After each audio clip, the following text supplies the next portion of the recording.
mungkin tidak asing lah dengan nama ini, Montesquieu.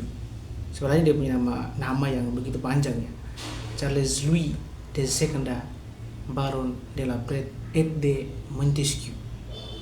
Montesquieu ini adalah salah seorang pemikir politik terkemuka di abad ke-18. Nah, pemikirannya ini berperan penting ya. Pemikirannya itu berperan penting dalam perkembangan teori politik modern, terutama mengenai konsep pemisahan kekuasaan yang sangat mempengaruhi sistem pemerintahan di banyak negara demokratis saat ini gitu. Jadi untuk memahami inti pemikiran dari Montesquieu, penting untuk kita menjelajahi karyanya yang terkenal, De l'Esprit des Lois atau Ruh Undang-Undang.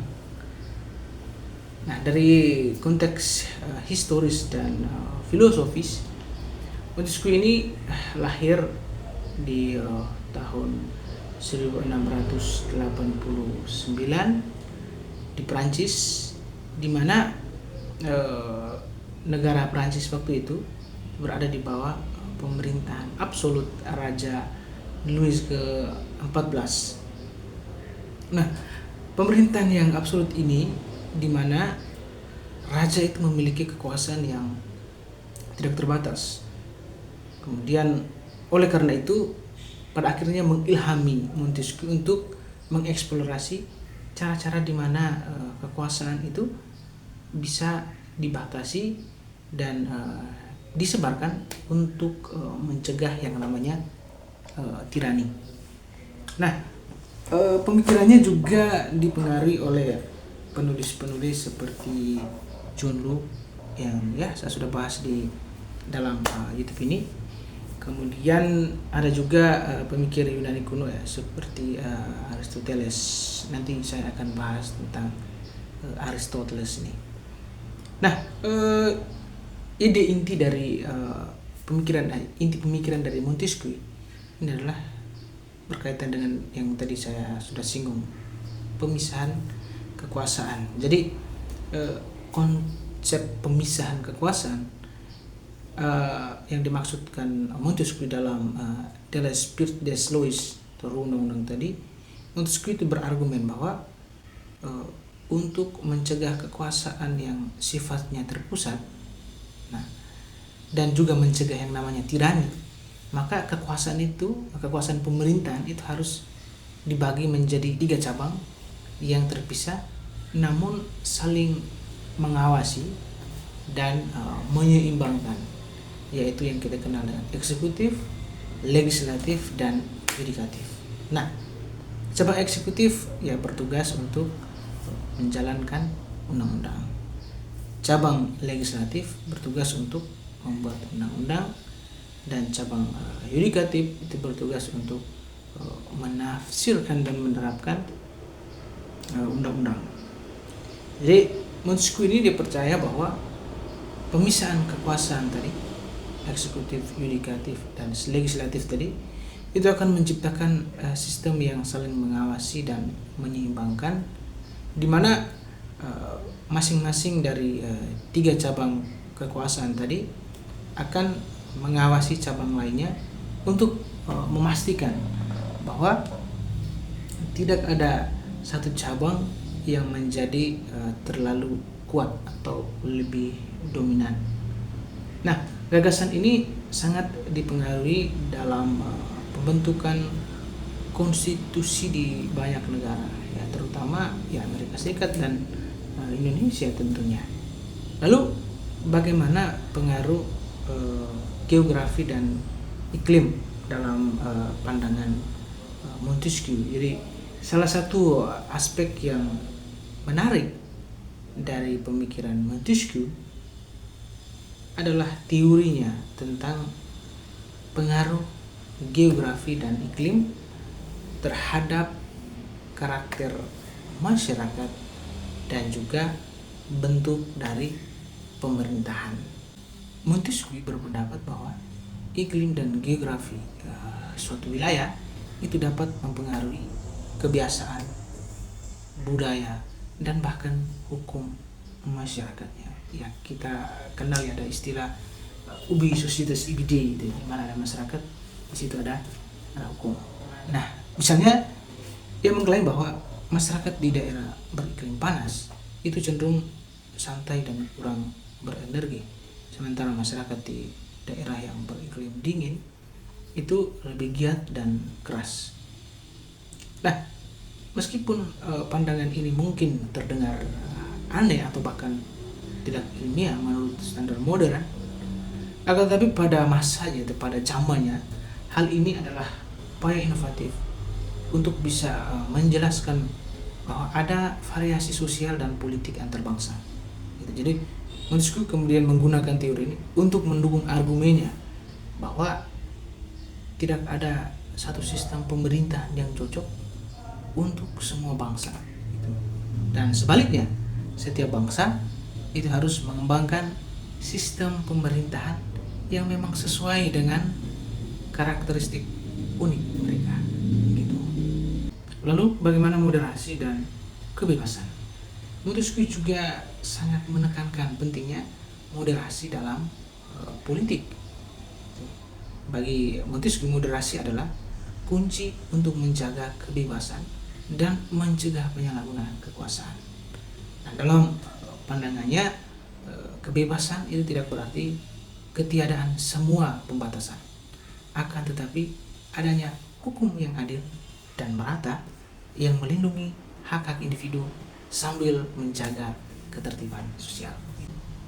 Dia percaya bahwa kebebasan politik itu hanya bisa eksis dalam sistem di mana kekuasaan itu dibagi dan dikendalikan secara efektif. Nah, oleh karena itu, pemisahan kekuasaan yang dia ajukan itu bukan hanya mekanisme untuk mencegah tirani, akan tetapi sebagai cara untuk memastikan bahwa kebebasan individu itu terlindungi.